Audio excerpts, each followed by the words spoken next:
All right. Hello and welcome everybody to how to find 10 extra hours in your week. This masterclass, I am super excited, dove in. I've got a ton of information to share, so I'm not going to waste any more time here. I'm going to go ahead and share my screen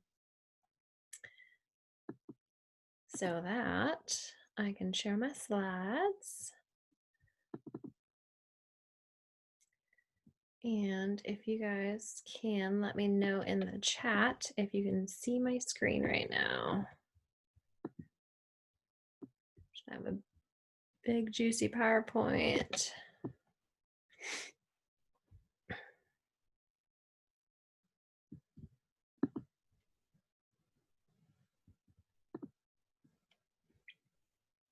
Okay. If you guys, can you give me the thumbs up if you can see my, okay, perfect. Now, go like that. All right. So you are in the right place. If you are tired, stressed out, wondering how the heck you're going to get it all done, if you rewrite the same task over and over on your to-do list, totally I've been guilty of that. If you're a perfectionist, procrastinator, people pleaser, if you know what you should be doing, but you're not doing it, if you want to be super laser focused, get the right stuff done so that you can move your business forward. And if you want more time and energy, some more forward movement on your goals for both your life and your business. And if you want to end your day feeling accomplished and clear. So if that is you, you are definitely in the right place. And I want you to let me know, why are you here tonight? What brings you to the masterclass? Are you looking to try to find more time? Are you struggling with those types of things? Are you, let's see here. Ooh. So this is not fun because now I can't see the chat.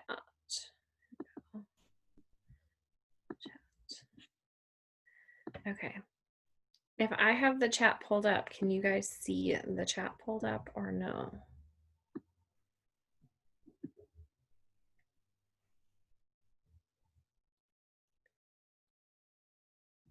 Okay, yes, check, check, check.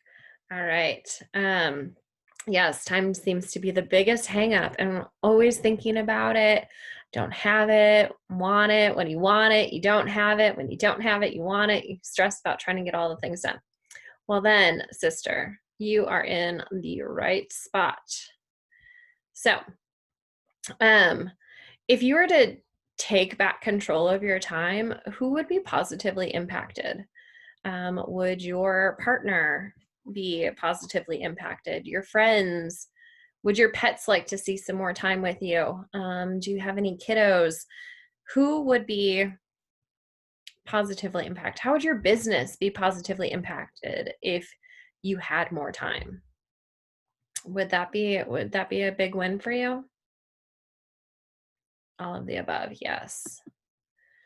So now I want you to rate your relationship with time on a scale of 1 to 10. 1 would be like that you're crushing it. No, just kidding. 1 would be that you're completely stressed out, overwhelmed, can't sleep. Yes, it's terrible. And 10 means you have so much extra time that you don't know what to do with it, that you decided to hop on a webinar on how to find 10 more extra times, 10 more extra hours just to waste because you have so many. Is anybody a 10? If you're 10, I want to do a chat with you because maybe you have some stuff that you can also share. So yeah, 3s, 4s, I see them coming in, and like that's not a really good relationship to have, right? Especially with something like time. Like time is something that we're all given the same amount of hours every single day. And like, would it be cool if we found like an extra 10 hours in your week? Like, would you be cool with that? Would that be something that you'd be interested in? And then what would you do with an extra 10 hours in your week?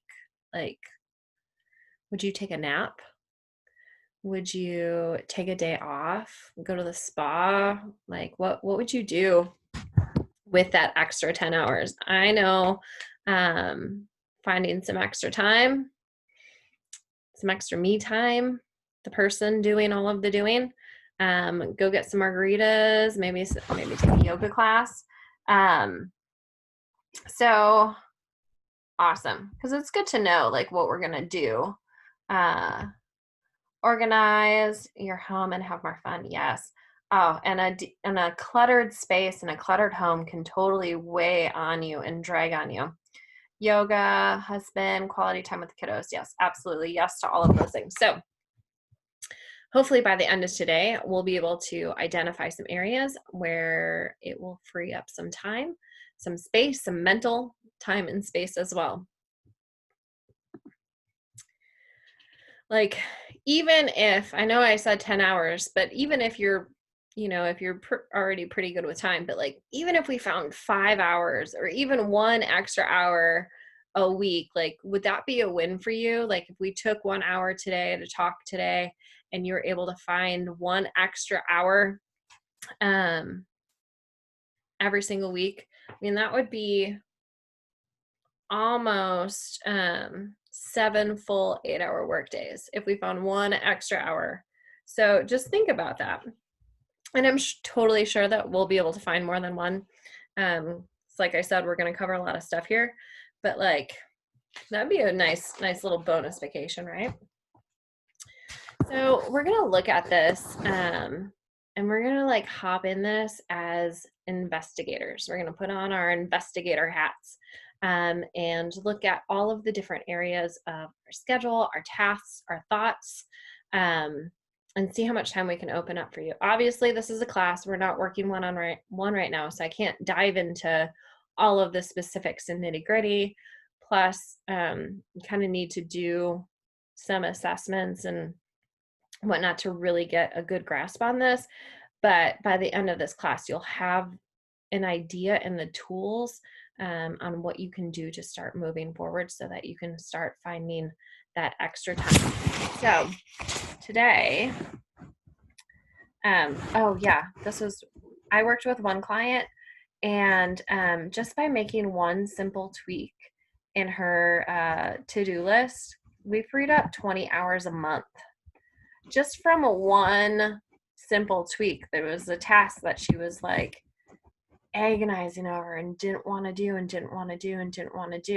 that she spent more time worrying about it than she did actually doing it. And I mean, 20 hours, that was just one tiny little tweak in looking at our schedule. Like, that was pretty awesome. So this is what we're going to cover today. I'm going to talk a little bit about myself. Who the heck am I? How to find the extra time, to identify what's really taking up your time. We're going to go over some time myths and what you can do moving forward. Sound good? All right. Who the heck is Carla? And why is she talking about all of this stuff? So, hi, my name is Carla Doctor, and I am a lifestyle business coach. And many, many, many moons ago, in a far, far, far away land, I have always been busy. I mean, my mom, when we would go on vacations and trips, like, she had like every she's so organized. She had like every like amusement park ride that we were going to go on, like, and which ride first, because like everything was like this big strategic plan. And I completely rebelled against that organized structure that she had laid out for me. That, hindsight, I'm like, ooh, I really should have like paid more attention to that and honed those skills, but I didn't. And I have always been known, like, especially, like, I'm originally from Milwaukee, Wisconsin. I moved to Oklahoma when I was 26 years old. I knew nobody here. And I was really excited to move here because I was going to have one job. Back home, I had one full-time job and three other part-time jobs. So I've always been somebody who's had like either like school or college was full-time, and then I'd have three or four side jobs. Sometimes I had up to five or six, and I've done all the weird stuff and all sorts of different things. But then I've always also volunteered in the community. Um, like to have a lot of fun. I like to socialize, and I like to make an impact. And I think with me was that I was very super laser clear on what my non-negotiables were. So I moved to Oklahoma and I'm excited about my one full-time job, and I'm thinking about all this extra cush time I'm gonna have because I'm just gonna have one job, like a real big girl job. Well, the joke's on me because I didn't fully know that when I was stepping into a management role at a nonprofit, that one full-time job was still going to consume about 60 to 70 hours of my time. As if you know anything about the nonprofit world, they are definitely overworked and definitely underpaid. And um, I found myself very quickly, I was still doing all of the things. And when I started my role there back in 2008, I oversaw one program. And by the time I left 10 years later, so I started as the Crisis Advocacy Services Coordinator and left as the Senior Legacy Officer. I had accumulated um, the program that I oversaw, prevention program, the forensic exam program, the victim advocacy program. I was also the grant writer. I brought in like $3.5 million a year in grants. I did all of the agency outcomes measurements, statistics, all of the federal grant reports in writing. If you've ever had to do any of those, like that was a time suck for me for sure, because I um, really internally had a hard time doing those things. I was good at it, but I was resisting it in my mind. So it was taking up so much extra time. Um, what else did I do? I was in charge of a bunch of different things. And then I was the go-to person for all of the news, the media interviews. So my schedule was not protected. I was on call 24/7. I had all of those responsibilities laid on me. And I was tired and I was exhausted. And at that point, too, I think I did actually bring in, I had a couple other side jobs. I started my own business in the meantime. And it was fine because it was me and my partner, and, just had a fur child together at the beginning. But when I got pregnant, I knew that something needed to change. And while it was okay for me to be stressed out, burnt out, all the things, but then when it really came down to it was that my relationships were crumbling, all of these things on the back end were being put to the wayside, that I wasn't taking care of the person doing all of the doing. And um, so I retired from that job. Um, P.S. They hired three full-time employees to replace the work that I was doing when I was there. And I took a job, and I'll get kind of into it a little bit when we talk about some of the things and some of the things that we're resisting, but ultimately cost me my job. And if we don't take control over our time and how we view time, our relationship with time, like, other things are going to start to give. And while, yes, I'm the go-to girl for getting it all done, but the secret is getting the right stuff done, right? Getting the things that are done that are in alignment with yourself, with your heart, with your business, establishing what your non-negotiables are. And I've had to learn the hard way too many times, and I don't want anybody else to have to go after that. Because early on in my career at that nonprofit, my supervisor was having a chat with me, and she had suggested that I start, looking into some productivity stuff. And so I've watched all the trainings. I've listened to all of the podcasts. I've taken all of the books. I've taken the courses on productivity and procrastination and all the things. And there's so much good stuff, but there's so much stuff missing. And what's missing is part of my secret sauce that I'm going to share with you today. And it's about the person doing the doing, because I could give you all the tools and all the things, but until we shift who it is that we are and how we utilize these things, the tools aren't going to do anything if we don't ever use them, because we're resisting using them for some reason, right? And a lot of this stuff isn't rocket surgery. And yes, I said rocket surgery on purpose, but it's how we apply it and how we use it. That's really the thing. And I've made it a goal to do something outside of my comfort zone every single day. And that's because my higher purpose is because I want to be able to have a foundation, or provide some sort of grant to nonprofits doing the work like I used to do, to be able to work towards a prevention program, because I have a decade's worth of traumas in my past. It all happened within a decade. You name it, on the type of abuse, physical, emotional, sexual, from my very first relationship when I was 15 years old, all the way up until I was 25 years old. Did I really break free from a lot of those things? And then just last night, I got a message from one of my stalkers from high school and college, who has been sending me messages every couple of years. And I just ignore it. And it just reignites my passion for why I want to do this, why I'm building a successful business, is because I want to be able to give back to these organizations who have people working so hard on a shoestring budget to be able to help them. So that is part of my higher purpose, because I'm truly passionate, especially about prevention, because I know when I was 15 years old in my first unhealthy relationships, teachers and people knew that what I was in was not a good situation, yet nobody ever did anything about it. And I really, really, really want to change that. So that's kind of a little bit about me, what I've gone through, and why I want to help you all today. So, not that button.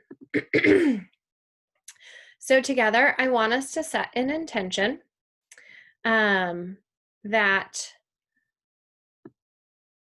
we will remain open, that we will listen, we'll be engaged, we'll chat in the chat box, we'll stay energized. You're going to stay coachable, ready to learn how you can find an extra 10 hours in your day, even if it seems a little suspicious. You're going to remain open to how it may apply in your life, in your current situation. And by the end of this masterclass, you will learn the real reason or thing that is sucking your time and how I can help you further. Deal? Take a drink of water.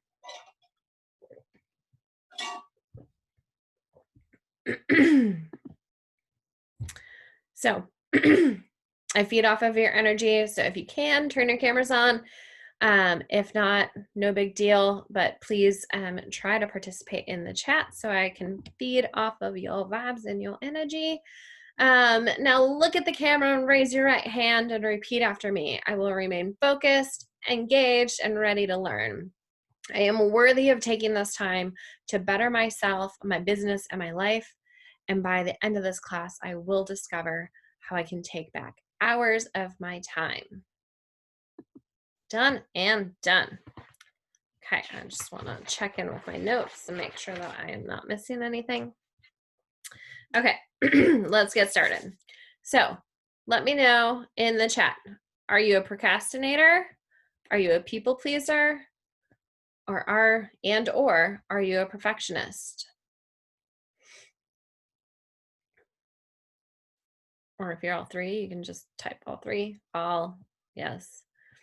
I like to say that I am a recovering procrastinator, people pleaser, and perfectionist. You'll find out why I say I'm recovering at the end.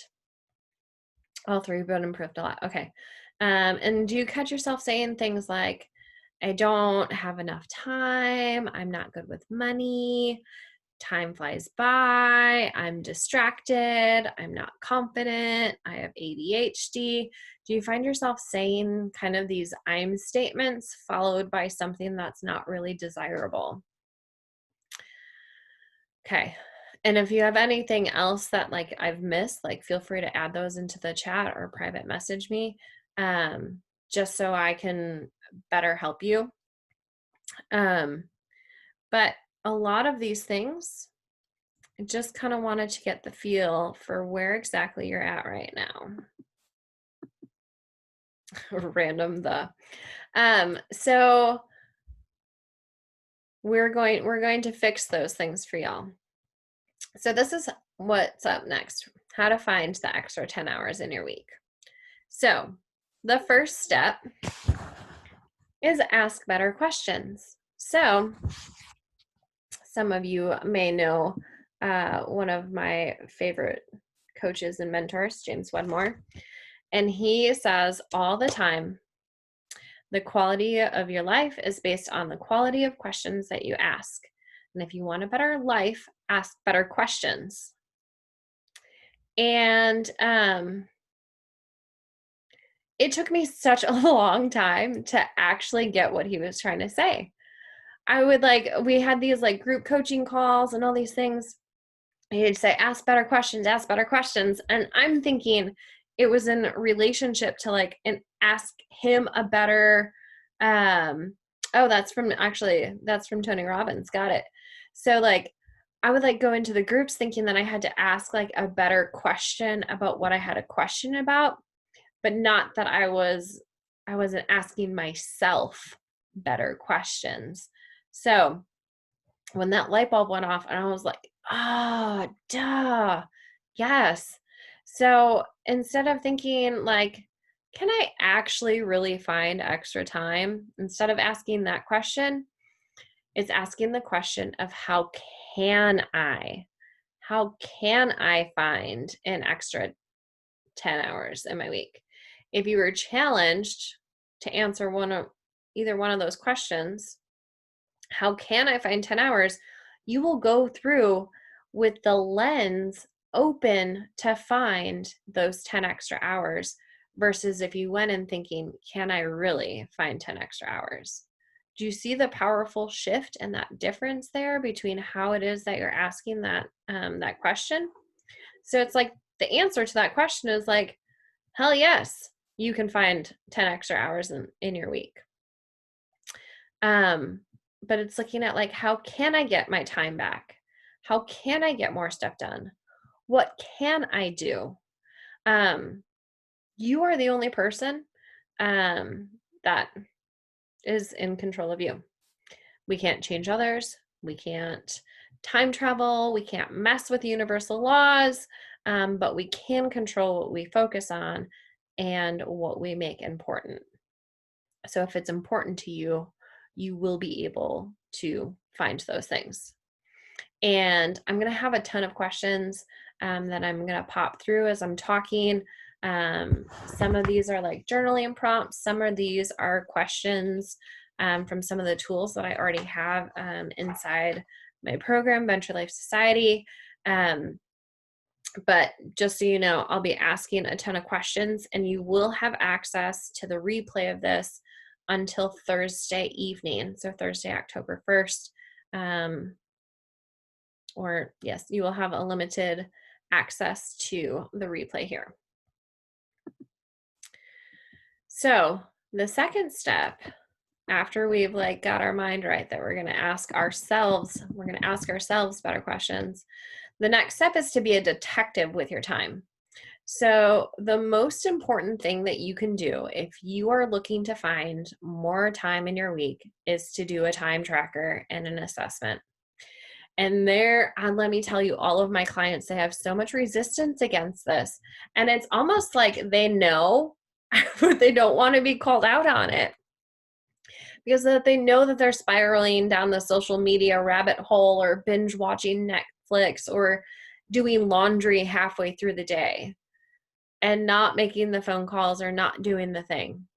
But I promise you that if you did a time tracker and an assessment, and I would aim to do this for a whole week, at the very, very minimum, pick 2 or 3 kind of normal, I say normal business days.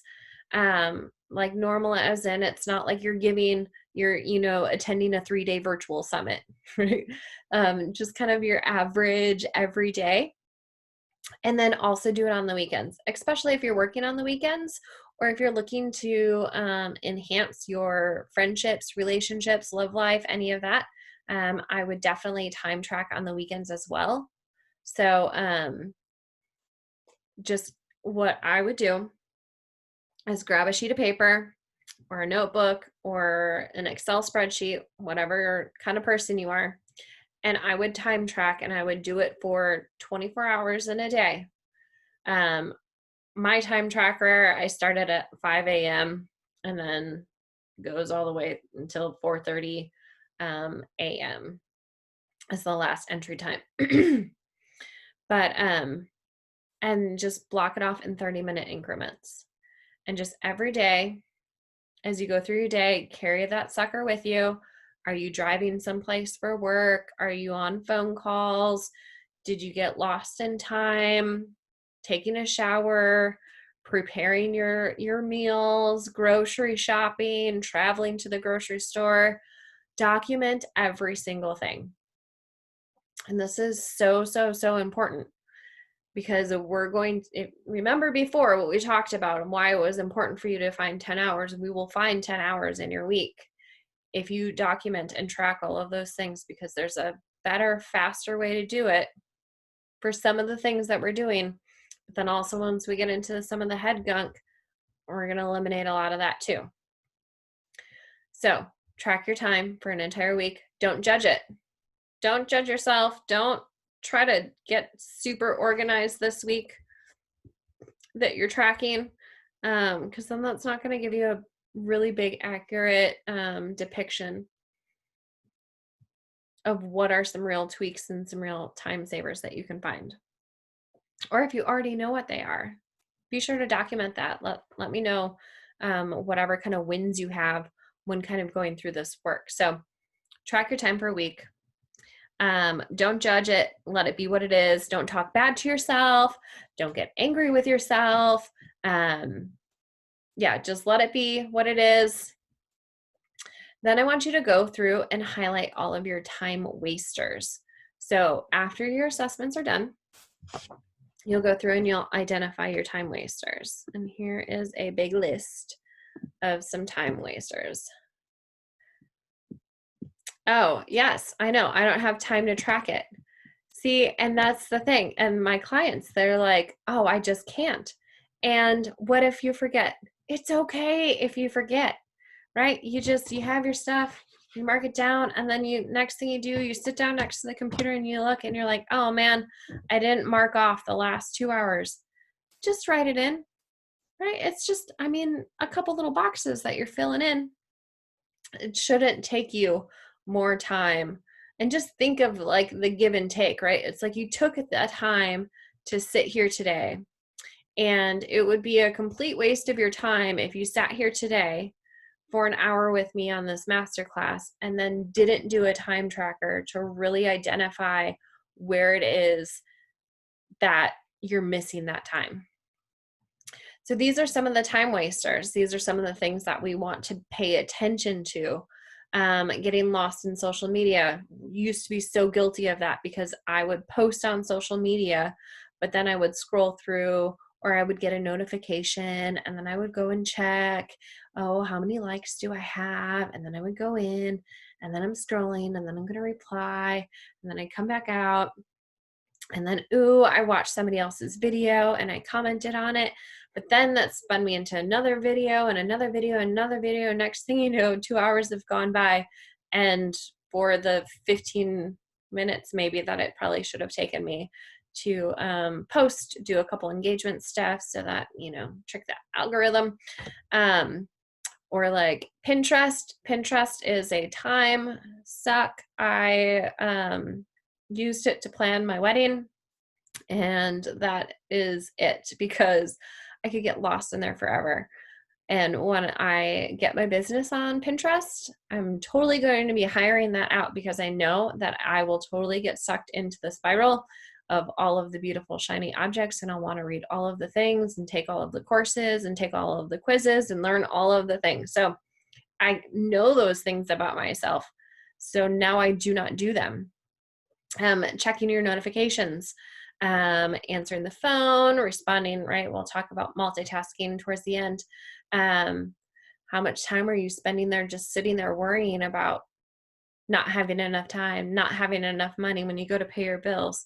How long is it taking you to pay your bills versus like, are you worrying about where you're going to get the next paycheck to be able to pay the next bill? Talking down to yourself when you're getting ready in the mirror. Are you saying really nice things to yourself?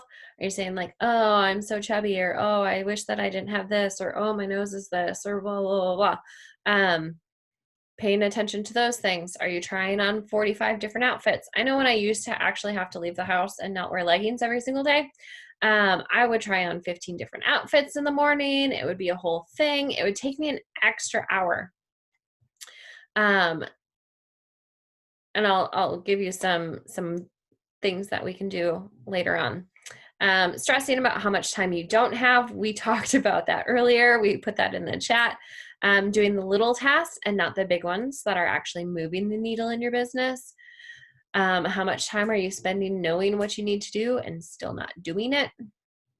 Snoozers, where my snoozer's at, because hitting the snooze button, that is costing you too, right? You're not getting that quality time of sleep if your timer went off because you got set it to get the right amount of sleep that you need to function, which is hopefully like between 6 and 8 hours would be a really good goal. And that's not even something, I don't even think I put that in here. But yeah, hitting the snooze button, that's it's a myth. Here's a tip.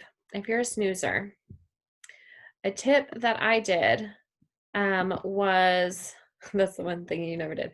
The tip for snoozers is I would get out of bed, and what got me out of bed, besides like my higher purpose, was doing a quick little 5 or 10 minute meditation, because it was like I was getting a nap without napping, but like I was getting an extra time and a little zen space.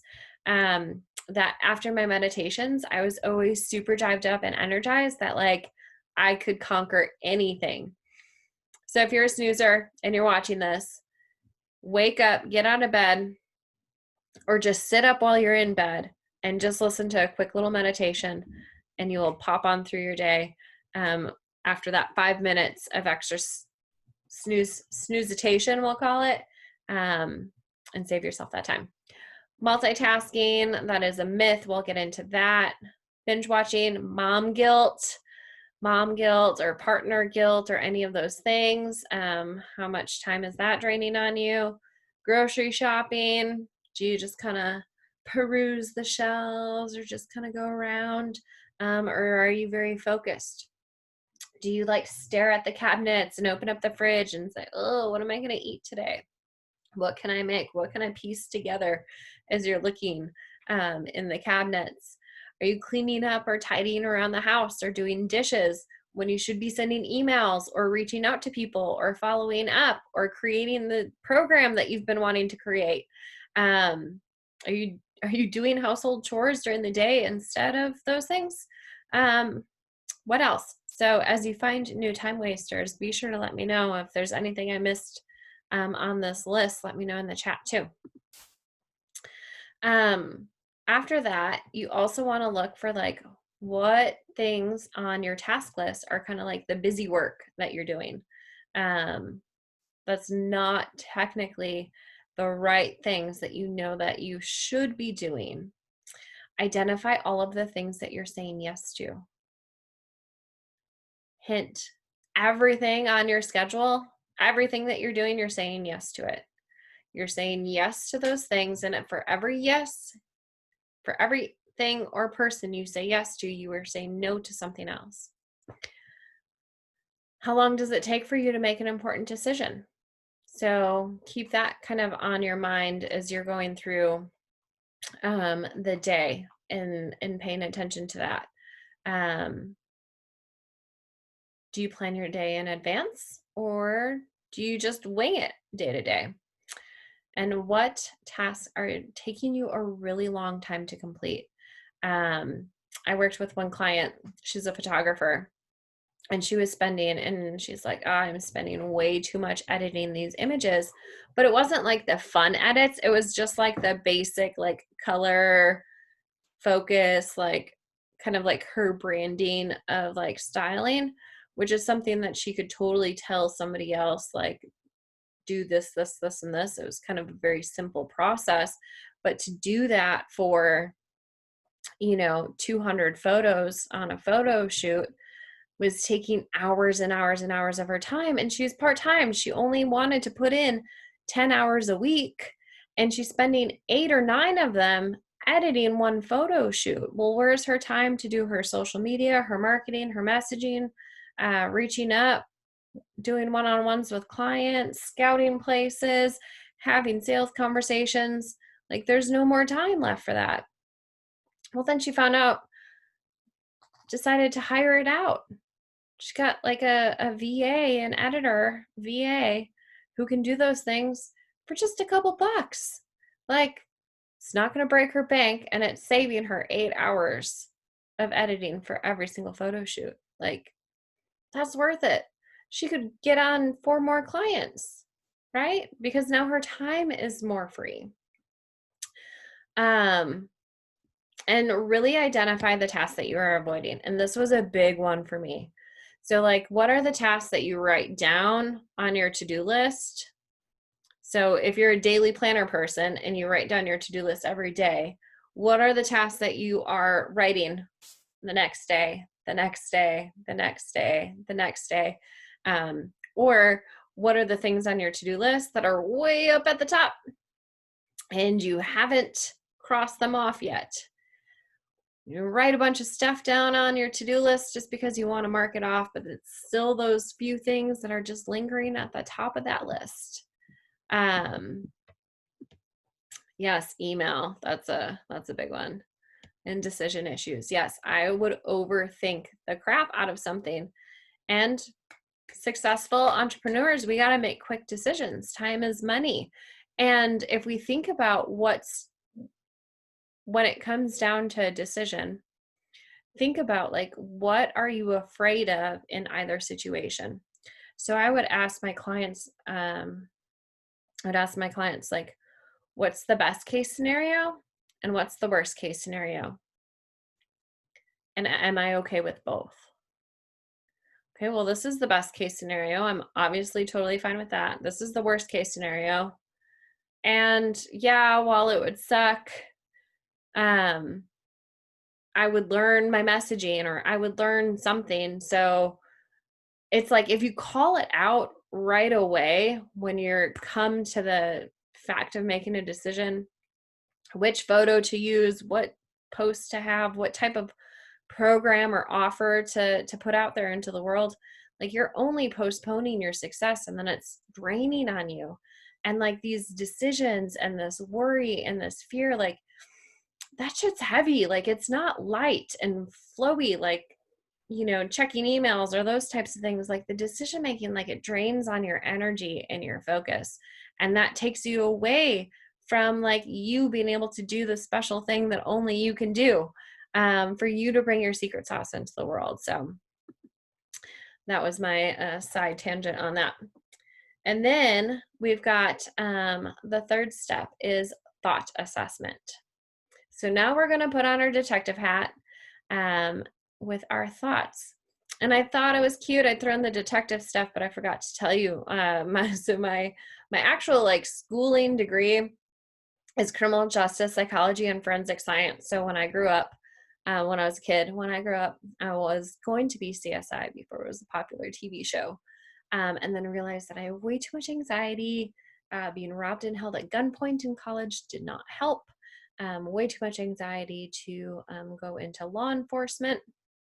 But I still got to use it when I was at the nonprofit, I'm overseeing the forensic stuff, and I'm still going to use it here because I can say that you're going to become a detective. So I chuckled to myself and I wanted to share that with you guys when I was putting this together. And I'm like, oh, look, I'm still using my degree because we're going to be detectives with our thoughts and our time and our relationship with time. So, what is your relationship? You guys at the beginning identified how you identify with time. And now I'm going to throw up some words. And like, what are your thoughts or phrases around these different words? So, like money, wealth, success, time, balance. Do you believe balance is achievable? When I say the word hustle, hustle, hustle, hustle, is that a word that resonates with you, or does it make you feel icky? Sales. If I told you that like right now, go ask somebody for $1,000, what are your thoughts that pop up? Do you have fear of judgment and rejection? Like, do you not want to put your stuff out there because you're fearing judgment and rejection? It, like, those are like two of the biggest fears that all entrepreneurs have.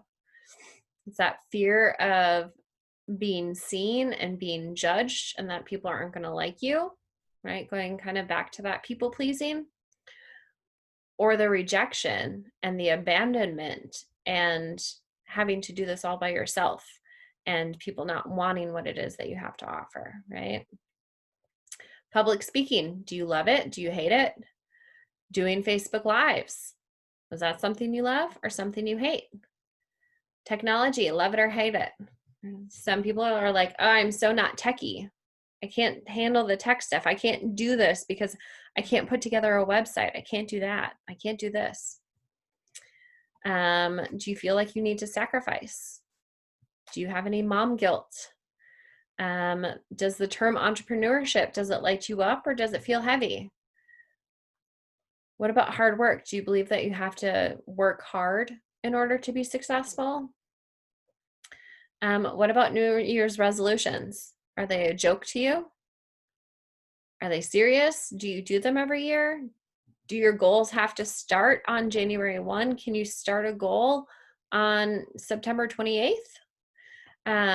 So like, what are some of kind of the thoughts and feelings that are coming up?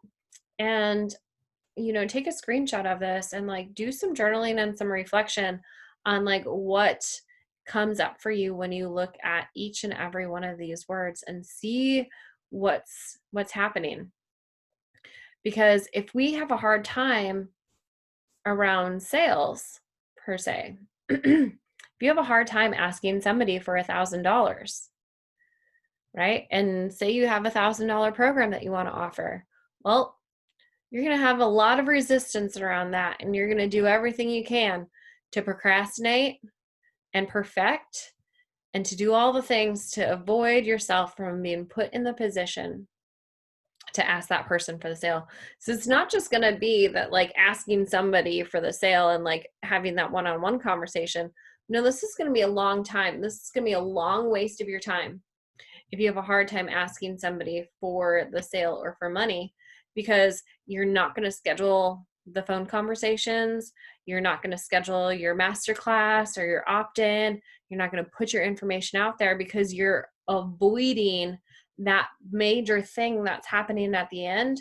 And so it's trickling down all the way to the beginning. So even kind of the easy tasks that you may not have resistance towards, you're resisting doing those things for this long-term fear of having to ask somebody for the money. We spend hours and hours and hours and hours self-sabotaging and talking like crap to ourselves. And that ends now.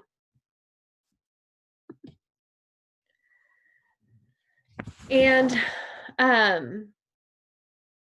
we totally self-sabotage. We upper limit ourselves. We do all these things.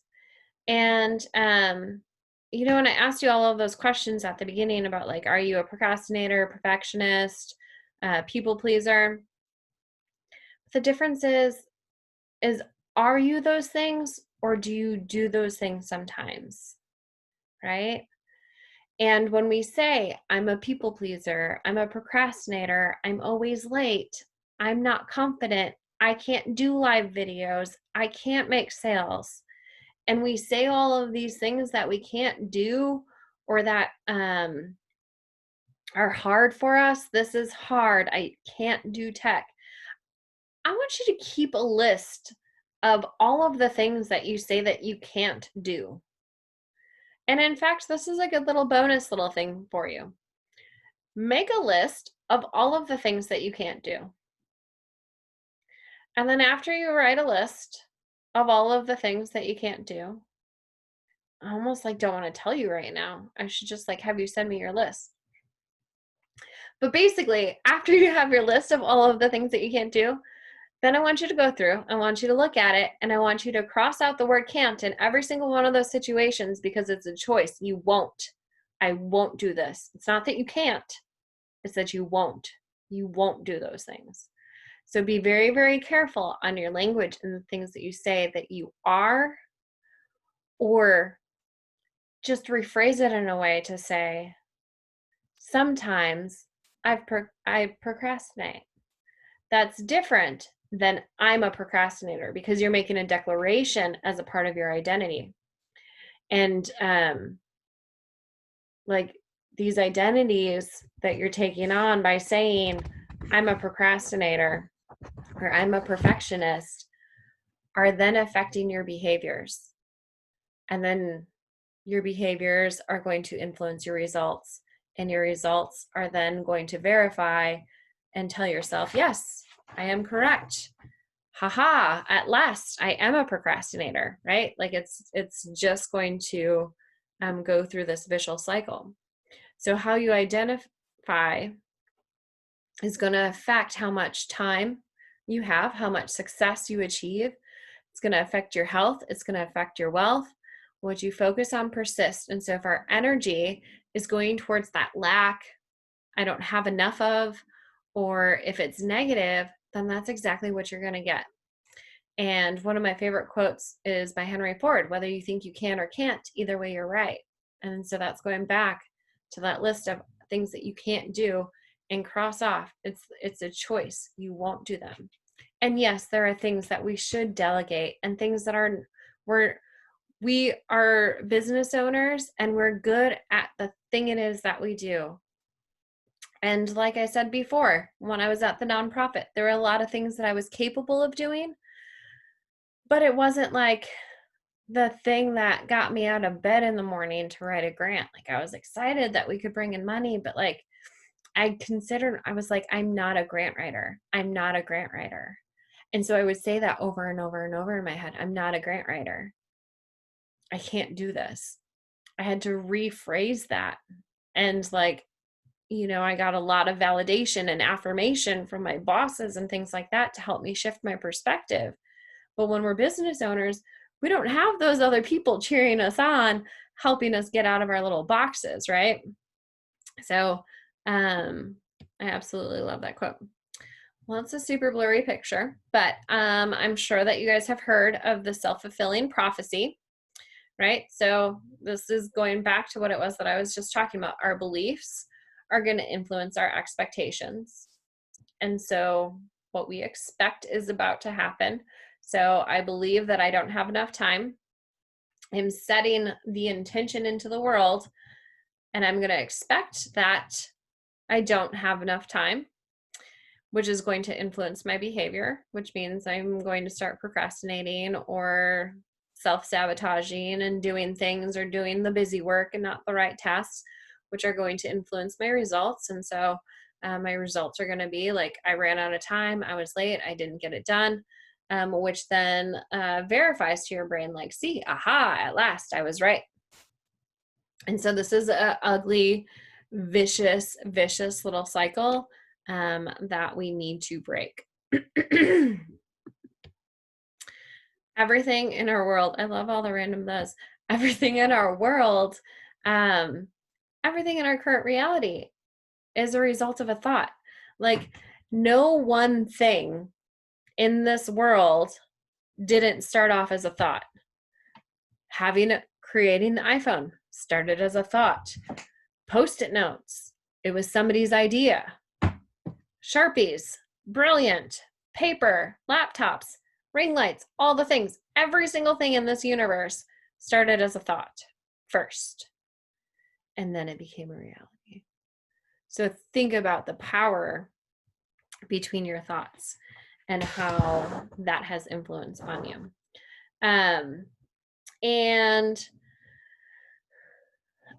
So I created this 7 powerful questions to help you move from being stuck to goal crushing. And I actually have like a worksheet and a guide inside of my program. But in essence, these questions will help you kind of look at what it is that you're avoiding. So first, it's kind of identifying, like, when you have that thought or that item on your task list that you've been avoiding. When you look at that, I want you to write that down. Okay, so this is the thing that I'm avoiding. And then I'm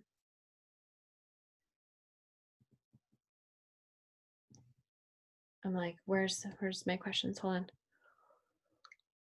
So, what is it that you're avoiding? What are you gaining?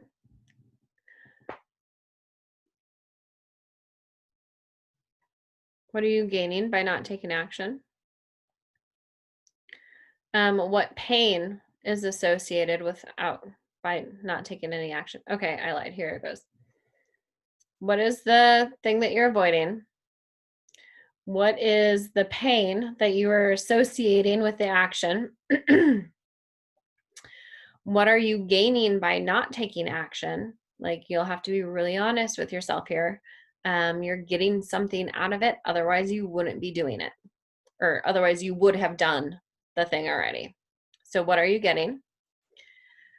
If you don't take action right now, what's the long-term emotional pain that you will experience in a month, 6 months, or a year from now? And then what's the positive long-term deep emotional benefit and ripple effect that I will experience in a month, 6 months, a year from now if I take action right now? And then the 6th question is, how can I get this done? And then the 7th one is basically making a commitment to what is it that you will do? What is it that you are committed to doing right now? Like, how are you going to take action on this right now? And so if you went through and asked yourself those 7 questions and laid that out for every single one of those tasks it is that you're doing, that you are avoiding, that you're carrying over to and over and over and over again, or all of the thoughts and all of those things, the tech stuff, like, this will totally, totally, totally transform your relationship with time and increase your level of success, which ultimately brings in more joy, more impact, helps you pay your bills, but also live a better, happier, more joyful life. Doing this activity can be the difference between keeping your business and having to go get a job. We self-sabotage too often, and not taking action on this will lead you to not be able to pay your bills, or maybe it'll cost you your relationship because you're fighting all the time because of something else, but it's luring in from these things that you're avoiding. So yeah, and I'm just gonna just want to make sure that we've covered everything. Okay. Perfect. Okay, so,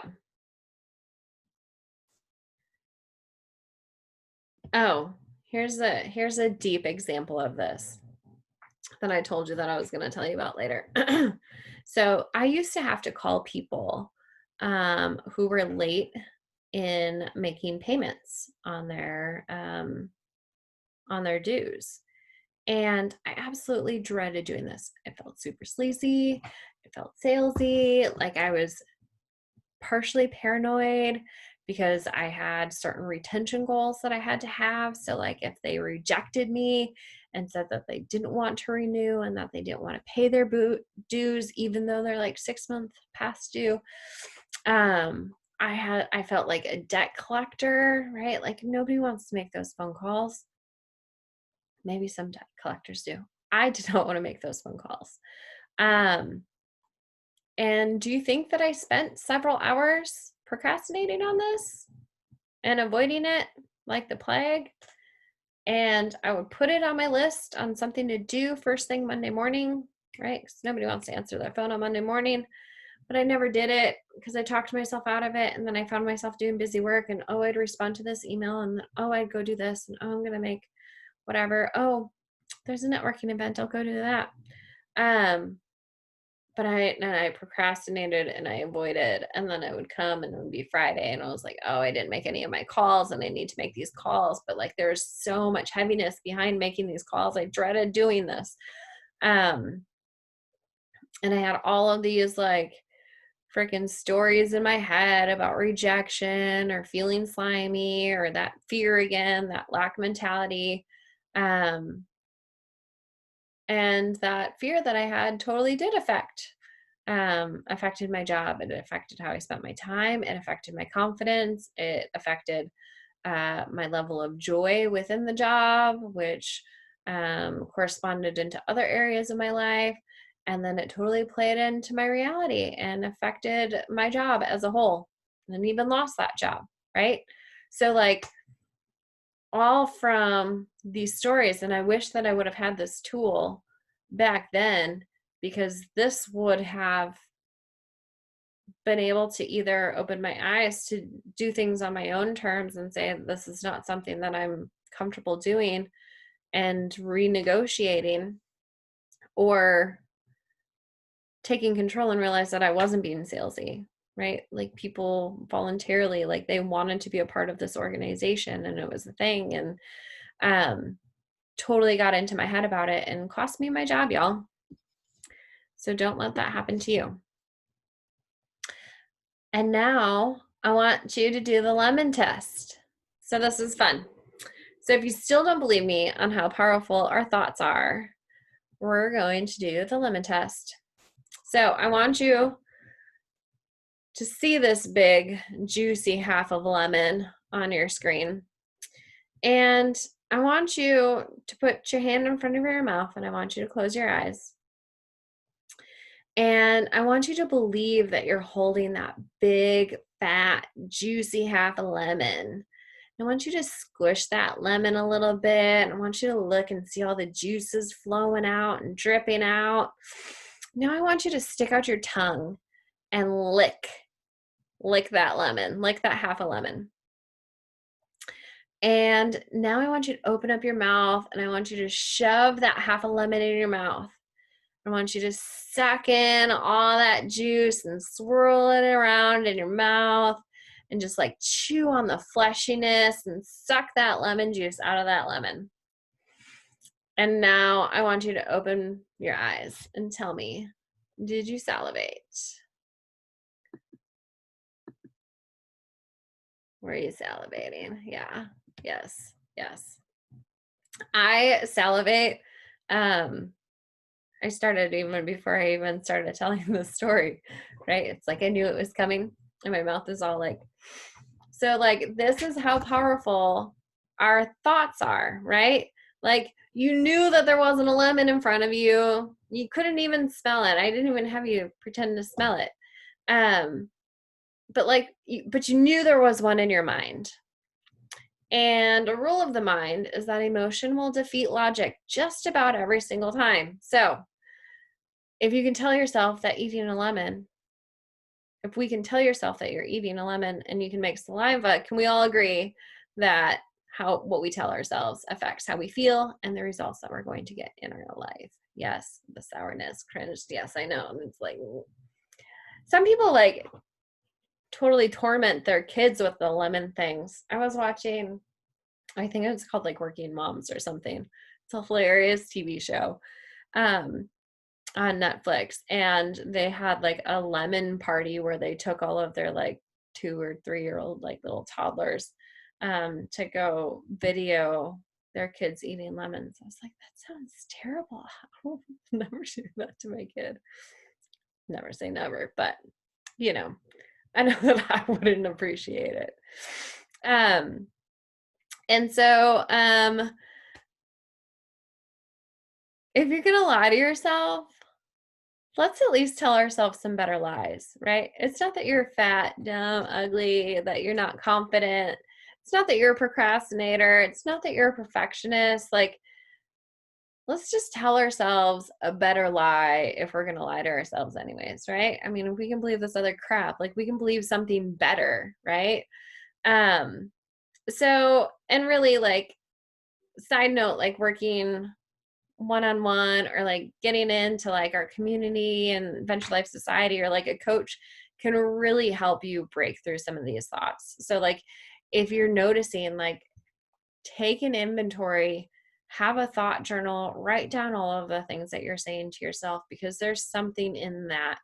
And if you took that to work with a coach or somebody to help troubleshoot some of those things, like that's going to have an incredible impact, not just on you, but your time, your business, your relationships, your health, your success, your wealth, the whole thing. Um, and so, really, really, really, just by doing those first 3 steps and asking yourself better questions, being a detective with your time and doing that time tracker and analyzing and assessing it. And then the third one is analyzing your thoughts and reframing those, right? I mean, that's like the big part, right? So now that you have identified your thoughts around these things, it's really getting into how can you take back control of your time and also how can you um, change those thoughts that you have. So, but wait, there's more. Step 4. I like that rhymed. So, how else can you take back your time? Tapping into having a higher purpose, like knowing your why, like why the heck is it that you're started this crazy thing called entrepreneurship? What is your greater purpose? Like outside of making money and being able to pay the bills, which is obviously important, but like that's not our higher purpose. Your higher purpose is that you have something special to share, and educating or serving or a product or providing a space that it's going to empower and change other people's lives, right? And so like what is the purpose behind what it is that you're doing um, overall for your life, and really being clear on that. And a fun little phrase is like, have a why that makes you cry. So like asking a friend, so it's like, why is it that you started your business? So I can have freedom. Well, why is that important? Well, because of this. Well, and what does having that give you? Why? Why is that important? What will that do? Ask why. Keep on asking yourself why. And it's easier if you can do this with a friend or a coach or somebody to really pull it out of you. Because, like, when I journal about this, I can be really fluffy and I can skirt around the deeper, darker issue. When I get down to my core, it all comes back down to because I don't want another 15-year-old girl to have her boyfriend beat the crap out of her and take her books and throw them down the hallway and have nobody do anything about it. Like that's my higher purpose, right? So it's like I want like I have chills just saying that out loud, but it's like at my core, like I want to be able to make a change and a difference, and I can do that through my work. The more money I make, the more impact I can make in other areas too. So it's like, look, we've all been through crap. We all have stuff. And that stuff that we've overcome, we're carrying that crap now into our business. And while we've overcome a lot of the hard, like gushy stuff when we're not knee deep in it right now. Like every month something else pops up. Every month something new happens. And it's like, how can we like continue to be on our A game to not let our old stuff carry into our new stuff and our new issues that pop up? Because we're coming at it, looking at it in that same lens. And I did this for decades, and coming in and looking at things as if I was still being triggered, as if I was in an unsafe situation, as if somebody was going to come out and attack me. But that level of fear is completely different than me actually like the fear of doing something. But like fear is only meant to keep us alive. Well, sending that email out or doing that Facebook Live or doing that thing, asking somebody for $1,000, like that's not a life or death situation. So what's the real issue there? Where is that stemming from? And really working towards that. A lot of that too, again, going back to knowing what your higher purpose is, knowing what your non-negotiables are in your life and your business. So like some super important non-negotiables for me are family, impact, fun, and then health and wellness. So like mind wellness, whole body wellness, and my health. Planning tomorrow today. So like when you wait until the next day, like to even plan your day, you're taking extra time because now in the morning of the next day, you're going back and you're like, okay, what did I do yesterday? Or where did I leave off on that project? Or making a completely new to-do list. So planning tomorrow today. So at the end of your day, and this can be part of like your end of day ritual and ceremony to help you kind of mentally punch out. So if you're having a hard time punching out from work, kind of make it your like end of day. So 4 o'clock, 5 o'clock, 6 o'clock, whatever time comes around. And you're like, okay, I'm going to give myself 15 minutes to plan tomorrow and just write it all out. And I have a success tracker that I'm creating that's going to be available soon, but like goes along that premise of like, you write down the task. I think I'll tell you about that in just a second. Yeah. But it's like planning it out, get it out while it's all nice and fresh, while you know what you've done, what you didn't do, get it out on there. But that also goes back to like planning your wardrobe the night before. The night before, I was like way less overcritical, all of those things.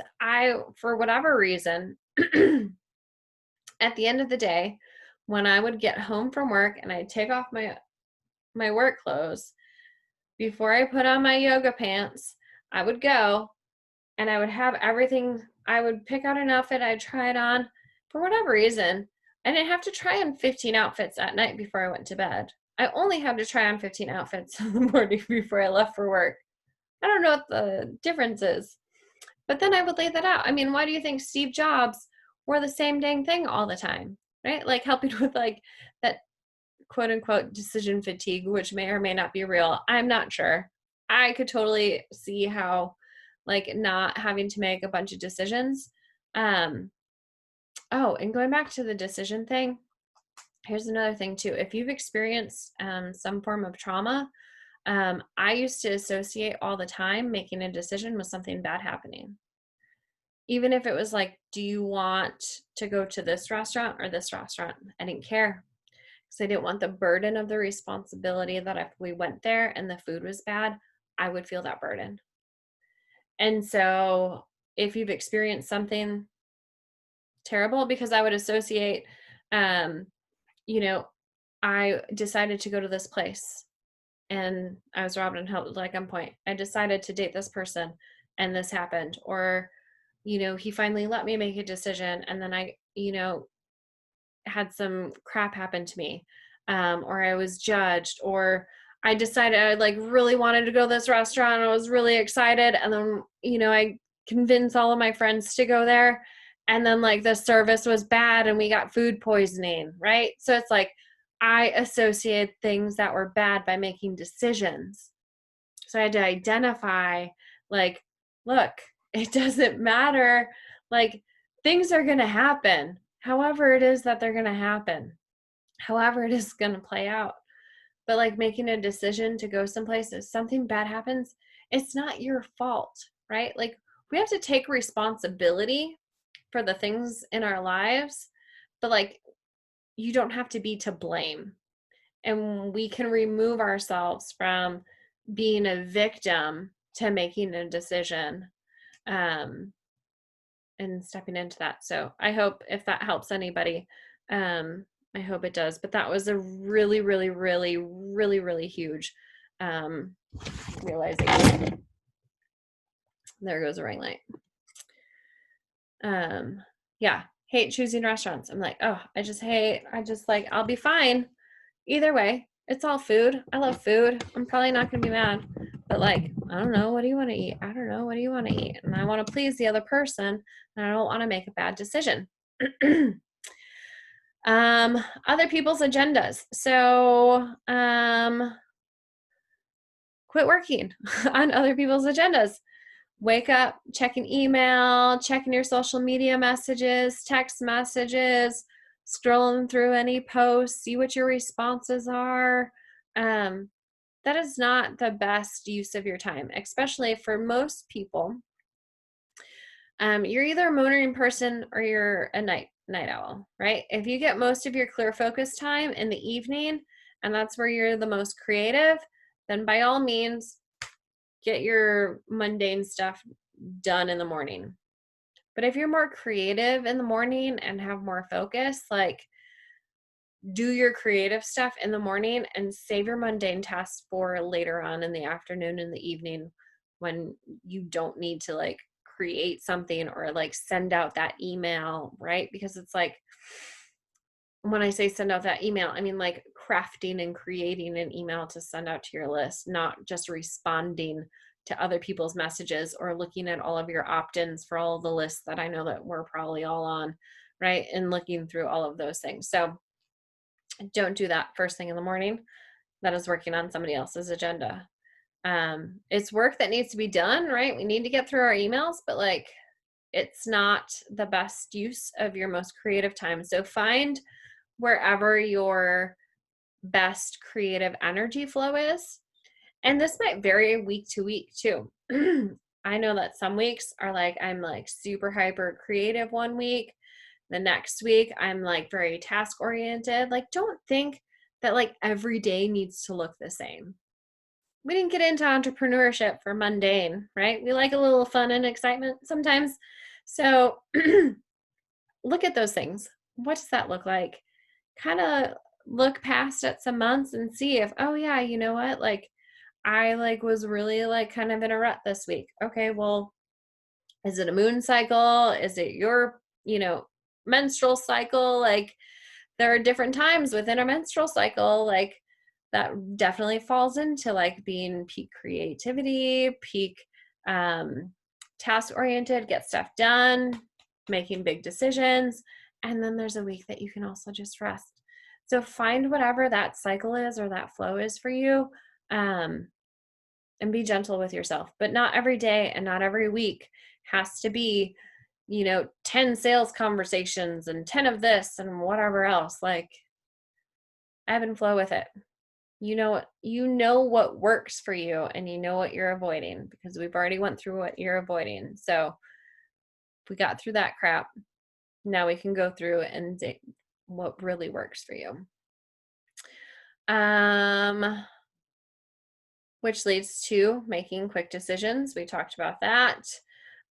Getting accountability and having self-integrity. So hire a coach, find a friend, join a mastermind, join Venture Life Society, find an accountability partner, but somebody who's actually going to hold your feet to the fire, right? I'm in some groups. I love them. They're incredible. We have really great conversations, but like I can get away with saying that I didn't do the thing, right? You want to be with somebody that when you come and you say that you didn't get the thing done that you said that you were going to do, you don't want to have to tell them. You want that feeling of not wanting to tell them. So then your coach and your accountability partner calls you on it.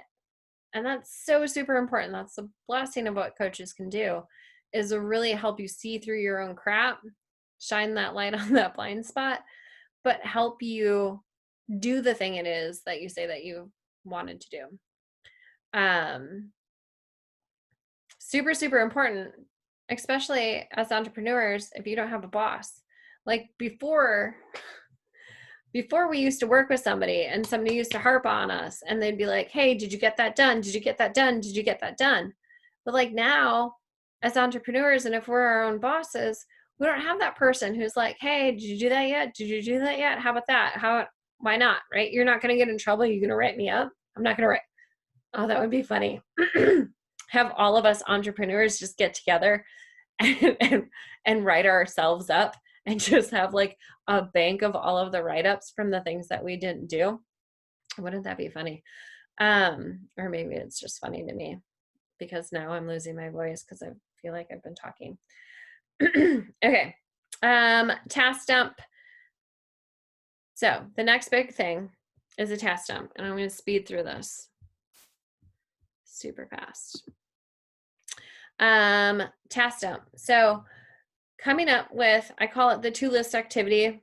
It's another tool I have for clients, but it's one side you're writing down all of the tasks that you do in your business, all the thingies. And then on the other side, you're writing down the big things that make money, like your top products and services that you offer. And then I want you to draw lines to correlate what tasks go to which big dollar item, right? And I want you to identify the big high income producing tasks. What are the most important things that you need to get done? You want to front load your week with those most important things that you need to get done. So prioritize those.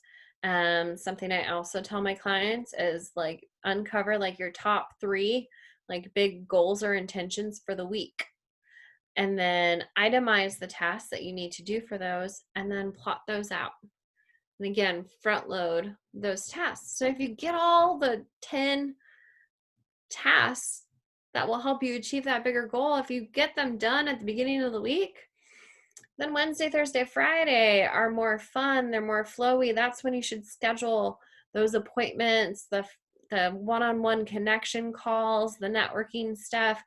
Try to schedule all of that sort of things towards the end of the week so that at the beginning of the week you can front load it and you get all hyped up off of that momentum from going. And then block off, schedule the time to do those things. Evaluate at the end of the week. We skip this step. In the planner that I'm creating, we have like a weekly eval. So it's like, what worked well? What didn't work so well? What can I try differently next week? How can I get this done? Right? So like really, what am I avoiding? What do I like about myself? What am I really proud of myself for doing this week? What can I celebrate? Asking those things too, right? Evaluate at the end of the week. Decide, delegate, delete, right? So looking at the task list,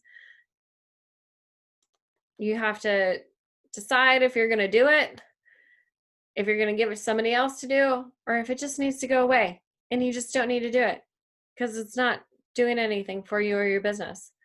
Celebrate your successes, big or small, super, super, super important. Set boundaries. Everything it is that you say yes to, you are saying no to something else. I already kind of mentioned that. But for some reason, we place a higher value on other people's times instead of ourselves and our own. So if you tap into your higher purpose and your bigger why, then when it comes down to your boundaries and having those set, we get overcommitted and stress the F out. And this again comes back down to like at its core, that fear of rejection, abandonment, embarrassment, and at its core, like our value and our worthiness and our self-love that we have for ourselves. Create and implement winning routines. which is everything, right? Like at its very core, if we treat our bodies like crap, we put crap in our bodies, we function like crap. If we don't eat healthy, that's going to affect our brains. If we don't drink water, right? Like our body is made up of, I forget what it is, like 80% water. Like we need water to survive. If we don't take care of like the skin that's doing all of the doing, like that's going to affect our energy levels, our health, all of that, which will affect our business, our family, our relationships, etc. So it's all a trickle effect. But like the winning routines is like doing that. It's just starting someplace. I've got a whole training on that. And then a success tracker. So this is my latest creation that I'm in process of putting together. And it's for you to essentially, like, you set your intentions for the week, and then you basically plan out your week hour by hour. And then kind of like a Pomodoro, right? So you can like set the time that you're going to do something. And then I would encourage you to take a break after that. But then after each one of those tasks, you kind of assess yourself. Like after that, like time block, you're like, okay, I set out to do this thing. Did I do it? Did I not do it? What were my thoughts about it? Do I feel confident? Like really digging into like how you felt, looking at your success, your productivity, how focused were you? Did you have distractions? What were your different thoughts? And writing all of that stuff down and assessing that. So like that will be something that can help you really see what task it is that you're avoiding and really kind of call you out on it. And so that's coming out sometime next month. I'll be making that available inside of my group and for my clients. And then step into the identity of being in control of your time. And some of this is going to take like some subconscious, and we don't have enough time to get into all of that today. But we did identify that like our thoughts affect who it is that we are, right? And if we're identifying as something bad, that we have the ability to shift and make a change and identify something better. And that is all stuff that I can help you with. The next, so super, super quick myths. You have to do it all. You don't. When people say, Carla, how do you get it all done? I don't. You can do anything, but you can't do it all at the same time. It's impossible. So don't guilt yourself, stress yourself out, give you anxiety, overwhelm. That's not going to give you that energy. Like you don't have to do it all. Give yourself a little grace. Some weeks you're going to crush it. Some weeks are going to be a little bit more of a struggle bus, right? But it's okay. Give yourself some grace, dust yourself off. You got this. You don't have to do it all. Delegate. Hire out. Get a VA. Find a volunteer, someone who's passionate about what you do too. Find a community leader inside of your groups. You don't have to do it all. Release that perfectionista. By a perfectionista, I would rather have my stuff get done and get my message out there and help people than sit on it for the rest of my life. You need to be a better multitasker. Multitasking is a myth. It's totally a lie. We've been tricked. I know back in the day when we went on job interviews, that was the thing that you're supposed to say that you're really good at. I'm a good multitasker. And then when I became a boss, and I was like, this is a lie.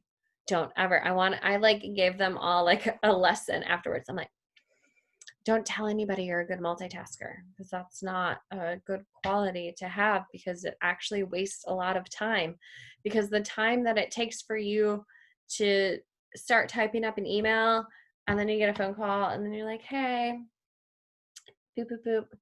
And I'm like, not really typing, but I'm like pretending like I'm typing. I'm talking on the phone, and I'm having this super deep BFF conversation with my friend.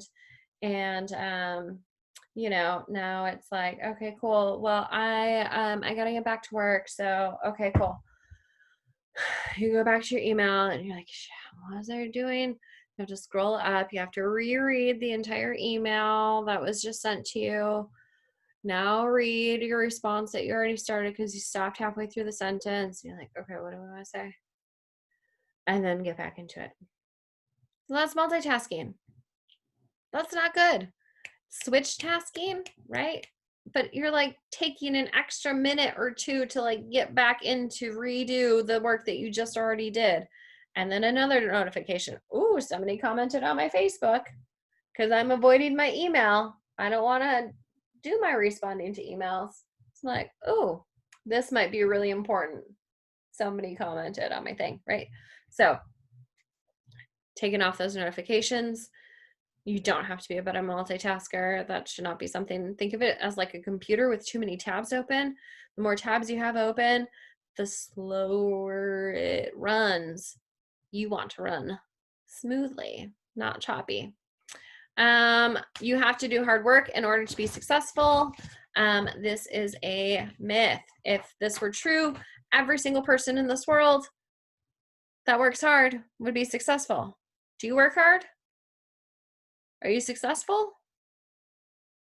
It's not a one causes the other to happen. Like it can be anyway. I know a lot of people who don't work hard but are very successful and make an impact and make a difference, right? So that is not true.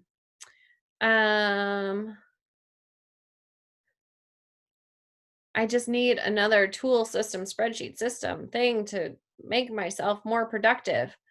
Here's the deal. None of those things work until you transform the person doing the doing. So until you work on those thoughts and that identity that you have, any tool or system or Pomodoro technique or whatever isn't going to work until you start working on the person that's doing the doing. So shifting that statement, I am a fill in the blank, perfectionist, procrastinator, people pleaser, bad with time, always late, inconsistent, blah, blah, blah, blah. These are all chosen identities. You are not those things. You may do those things, but they are not you. These thoughts are holding you hostage. And so long as you hold on to that identity, there's not a system, tool, whatever. But shifting your identity work is stuff that we do and help you shift and process who it is that you're being, the person doing the doing, and identify which thoughts, shining that flashlight on those blind spots that you have to help with that total transformation. Because here's the truth too. Time is not working against you. Time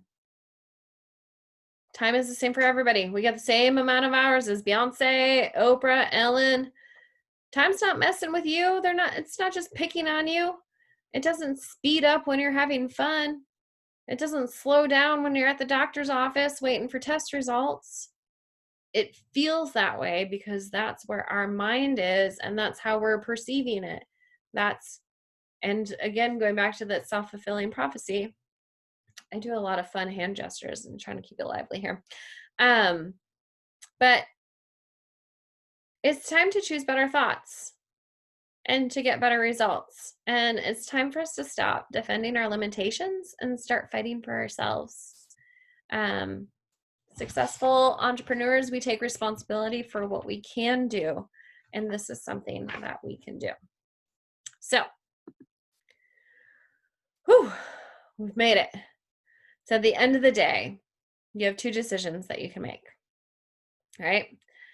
One decision is that you can take all of the things that the questions and the ideas and concepts that I gave you, and you can try and go at it and analyze, and you can totally do this, and you should do this, right? You need to do the work. Don't make this be a waste of your time to sit here and just listening to me talk, but do the work. You can do it and try and figure it all out on your own, or you can work with me inside our incredible community, Venture Life Society. So, is it cool if I tell you guys about Venture Life Society real quick? Promise it's not going to be an hour-long presentation. An additional hour, I mean. Okay. Okay, awesome. Thank you. So, inside Venture Life Society, whoop, Venture Life Society, we are a community. Whoop. I'm just like doomed to have like, I'm very accident prone today. I don't want to say that I'm doomed because that's like a bad juju to like put on me, right? But inside Venture Life Society, it is a community of like-minded women there for support, encouragement, growth, all the incredible things that we've been talking about earlier today. Venture Life Society is not a course, it's a community and a collective of resources, trainings, and experts here to help you on your journey to time and self mastery so that you can have an abundant, balanced life while creating your own version of limitless success. I mean, think about like what it would be worth to you to have access to me and a community of other women who are also like going through the same head gunk as you, um, who are working to build their businesses, that are there to help you get unstuck, cheer you on, celebrate your successes, and help you step into that best version of yourself so that you can have more time for yourself, your family, your business, and ultimately create that lasting impact. Like, again, going back to the beginning when it's like, who would be positively affected? Like, what is this all for at the end of the day? So, here's what you get inside Venture Life Society. So every month we have a monthly masterclass and our special guest expert training. So very much like what we did here tonight, every month we have kind of a different theme. Most trainings are not this long, anywhere from 20 to 30, maybe 45 minutes on a topic that we as a collective have gone through or that have chosen. So upcoming trainings that we have are going to include around boundaries, overcoming your fears, finding your why, habits, perfectionism, people pleasing, all things related to time management, abundance, success, anything to help you step into the best version of you. So we'll have a monthly masterclass with either myself and or a special guest expert. And then we have a monthly workbook that will coincide with it, where I will ask you the powerful tools, the powerful questions, journaling prompts, exercises, and or some of the self-coaching tools that I've used and developed and that my clients use. And so new tools that are popping in there are going to be that success tracker that I was telling you about that helps you itemize the tasks, but then like assess them. And then the to list, how you can identify that high income producing tasks. And then every month we'll also have a group coaching call where we all of the members that are available in the group, we hop on a Zoom call and we go through, and whoever wants to pop into the love, I call it the love seat, wants to pop into the love seat and kind of undergo who has a question or a block or needs help, they're avoiding something, they can't get out of their head, like we can deep dive into those different things. So that's kind of some of the magic that happens on those coaching calls. They are incredible. We learn so much from what other people are experiencing and going through, and can totally relate all of that stuff to ourselves as well. So those are incredible. So we have one of those every month. And then we have a private Facebook community for support, encouragement, feedbacks, questions, inspiration, troubleshooting. I'll pop up in there every once in a while and do some Q&As, or if anybody has any questions, I definitely want to be in there to support you. So like each masterclass would be worth, at least like $97 each. The monthly workbook, those are like $27 each. Group coaching would be around, just less than $300. And then the Facebook community would be valued at $497, but it's really hard to place a value on like community and connection. But they tell us to, so I tried. So you get access to everything that's already in there. So right now there's a current portal of all of these resources already inside of there. There's both a video recording as well as the audio, so you can download the audio and listen to it while you're on the go. Print off the corresponding workbook. You can download that as well, and have that to journal on. So topics and trainings that we already have inside of there are on productivity and procrastination, a 3-step process to getting anything done, how to create your winning routine. That was a really big masterclass that I did, and there's a lot of really good, juicy information on there, and really just starting to set yourself up for success. That, like, don't think that you have to have this like crazy long 14-hour morning routine like some people do. It's like, even if your routine is just 10 minutes, and what that looks like, and how you can just maybe each week implement something new into your morning routine, because that's how we start our day, and that's going to set you up for success the rest of the day. Creating your ideal day and asking the 3 most important questions.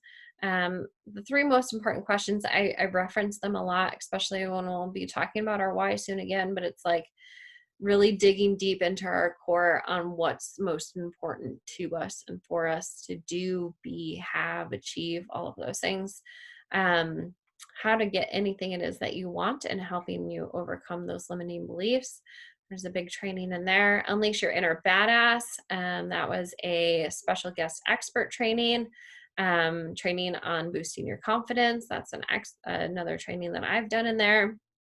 There's self-love training. We had a bonus guest expert talking about planning for self-love.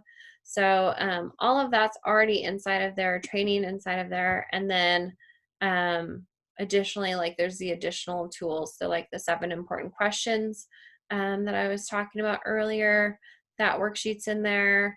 The time tracker is in both PDF and Excel spreadsheet form. The thought tracker, success tracker, and the to list I will be putting in the group shortly. And then we've got the self-love journaling prompts, and then there's so much more. I'm working on bonus, some experts to come and do some breath work and some meditation with us, so that we can have some of those resources to check in with, and check in with ourselves and see how we're doing, and really work on some of the mental health and well-being. And then also someone might possibly be doing some yoga and some like just like stretching and movement, getting tapped into the breathing, but also like our worthiness and our health, and making sure that we're taking care of ourselves. And so, like I said, while each of those classes could be, worth $1 million, $97 plus the workbooks and the additional tools, like $27. So like already inside of the portal, there's over $1,000 worth of juicy information waiting for you. And then not to mention the community support, the calls, all of that extra goodness is valued at well over $1,800, but I'm not asking that, not even close. And like none of these other trainings are available anywhere else. The productivity, the procrastination, the expert stuff, the tools attractor. Oh, and I will eventually be like bundling together the productivity and time management trainings and stuff, and and will eventually sell this on its own as a course for $297. So if that's something that you're interested in, we can chat, but I've got a juicier deal for you, that you don't have to pay the $297. You can get instant access to all of that stuff that I was just telling you about, all those trainings, tools, resources, support, access to me, group coaching calls for only $22 a month right now. Let's listen to margaritas. I like to measure things in margaritas. I don't know about you, but I love some margaritas. But so that's less than 2 margaritas a month. You can cancel it anytime. Again, a lot of the stuff you can download and have access to, and I'll kind of guide you through once you get in there, kind of like where to start. Definitely starting with the ideal day, and the time tracker, right? That's the first thing to do. even if you don't join, whatever, even though you totally should. But do me a favor and type in the chat and tell me that you're going to do a time tracker. Oh, by this time next week. Okay, you'll do it. Perfect. Okay, good, good. Okay. That is all that I ask. But at the end of the day, you must start someplace. And it's time for us to not avoid doing the thing that we know will help us move the needle. And if you still have some resistance towards that, then it's still something we should hop on a call and let's chat it out if you're still having some resistance towards it. Because if you're having resistance towards it, there's something deeper pulling at you. Go back to that 7 questions that I had asked you before and digging into that pain point. What are you gaining by not doing anything, right? How does that pain measure out in the future if you don't do anything right now? How is this going to affect the quality of your life for the rest of your life if you don't do something about this right now, right? You didn't come this far just to come this far. I didn't go through all this shit in life just to go through crap, right? I know I curse a little sometimes. Sorry if there are kids watching. But we didn't go through all of this just to go through it. We have a purpose. And yeah, you're here for a reason. So if anybody has any questions, you can let me know in the chat. You can go to venturelifecoaching.com/join VLS, and that will take you there. There's a couple different options. There's the monthly option of $22. There's an annual option of $220, so you save $44. And then I am working out the details, but I'm offering a VIP. I'm opening up 5 spots for a VIP, which you get all of the things inside Venture Life Society, but then you also get one-on-one coaching with me. So you'll get one-on-one coaching call with me every single month. Again, you can cancel that anytime and go back down to Venture Life Society. So after we kind of worked through some things, that's always an option. So that's a good way to jumpstart. Like if you're having some serious resistance, like start off as like VIP. We'll have the tools and resources. We can dig through some stuff, but then you also have the community support. And then we can back that off as you start crushing all the things and start taking back control of your time. So, do you guys, ladies, have any questions?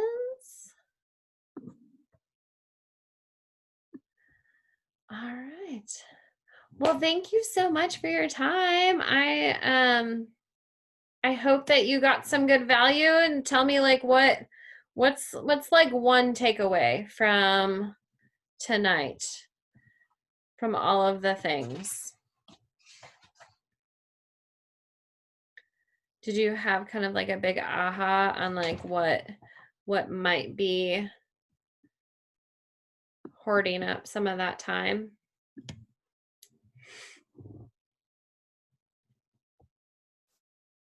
Oh, we've got, oh yes, the things that are hard, can't do, won't do. Yes. Yes. All the little time sucks. They're everywhere. So definitely do the time tracker and then take a picture of the time tracker and send it to me. Email it to Carla at Venture Life Coaching. I'm gonna hold your feet accountable. Hold your feet to the fire. I like it. Awesome. All right. Well, thank you so much for your time. Again, if you have any questions, shoot me an email, Carla at venturelifecoaching.com. This offer to hop in Venture Life Society expires October 1st, which is this Thursday at 11:59 Central Standard Time. So if you're interested in popping in, let's do it. Let's get it done today so you can start your time tracker, because it's Monday and you can time track the rest of the week. You can get in there, print it off, and go start time tracking, send it to me, and then we'll chat. So thank you so much, ladies, and have a beautiful rest of your evening. Bye.